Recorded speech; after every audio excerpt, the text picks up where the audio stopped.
दोस्तों शमन अली मीराली जो एल्बम नंबर 47 पंट्री, एल्बम नंबर 4 1994 में रिलीज़ चला है।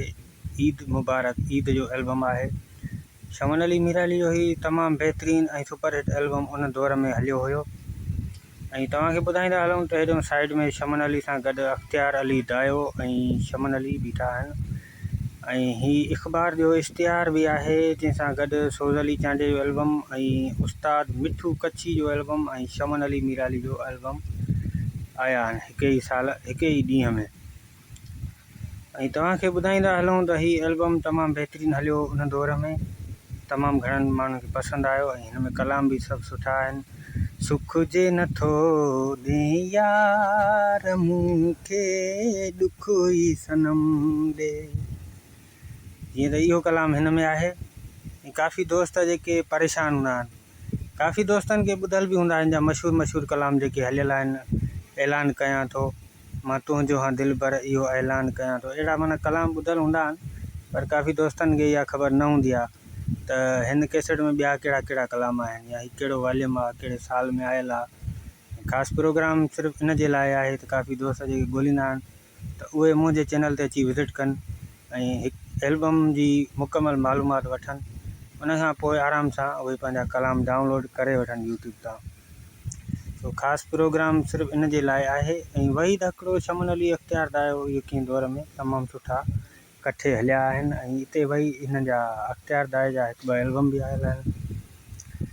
ऐं तव्हांखे ॿुधायां त वही धकड़े जी शाइरी तमामु बहितरीनु हुया, हिन दौर में सुपरहिट शाइरी आहे।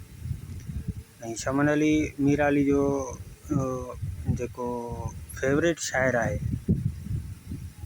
शाइर हिकिड़ो त न आहे बल्कि बशीर अहमद बुके जो तमामु बहितरीनु शाइर आहे शमन अली जो। ऐं वही धकड़ो उन खां पोइ मुर्तज़ा मोलाई ऐं मुमताज़ चांडियो ऐं ॿिया कहिड़ा शाइर आहिनि, सांवल मीराली, ही तमामु भला शाइर उन दौर में हलिया आहिनि। ऐं तव्हांखे हिकु हिकु कलाम ॿुधाईंदासीं, सिर्फ़ु प्रोग्राम इन जे लाइ आहे। काफ़ी दोस्तनि पसंदि भी कयो आहे, जिन दोस्तनि खे पसंदि न आयो आहे उहे भले चैनल तां अनसब्सक्राइब करे हलिया वञनि, उन्हनि जी मर्ज़ी आहे। पर जिन्हनि खे पसंदि आयो आहे उहे लाइक कंदा ऐं कमेंट्स भी कंदा त वीडियो ठाहींदा रहो। त पहिरियों कलाम आहे ऐलान कयां थो सिर साह तो ते मां पंहिंजो क़ुर्बान कयां थो, मां तुंहिंजो हाँ दिल पर इहो ऐलान कयां थो। ही वही धकड़े जो कलाम आहे।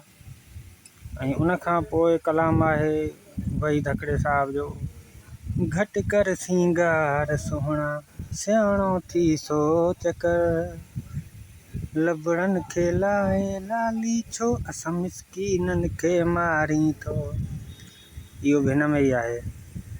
ऐं उन खां पोइ ज़ुल्फ़कार अली शाइरी आहे तमामु बहितरीनु आहे।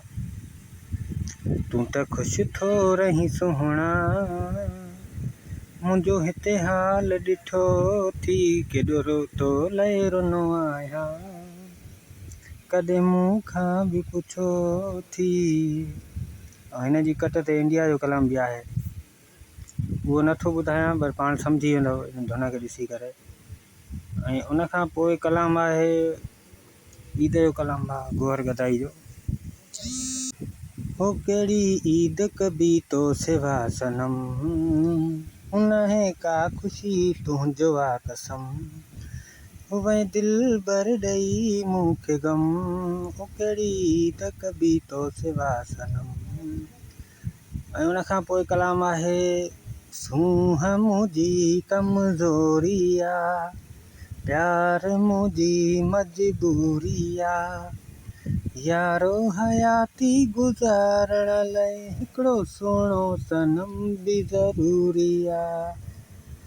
ऐं उन खां पोइ आहे कलाम सुख जे नथो ॾे यार मूंखे ॾुख ई सनम ॾे। ऐं उन खां पोइ आहे कलाम लिकी थो करे इशारा ॾिसी न वठे को प्यारा। ऐं उन खां पोइ कलाम आहे आख़िरी वही धकड़े जो, मूंखे हाल पंहिंजे ते छॾे ॾे तूं मूंखां हाल पिरी तूं पुछी छा कंदे, तो रोआ रेवा रोईंदुसि मां, मुंहिंजा लुड़क मिठा तूं घी छा कंदे। ज़बरदस्त दोस्तों, वीडियो तव्हांखे कीअं लॻो? जे पसंदि आयो हुजे त लाइक ज़रूरु करे छॾींदा।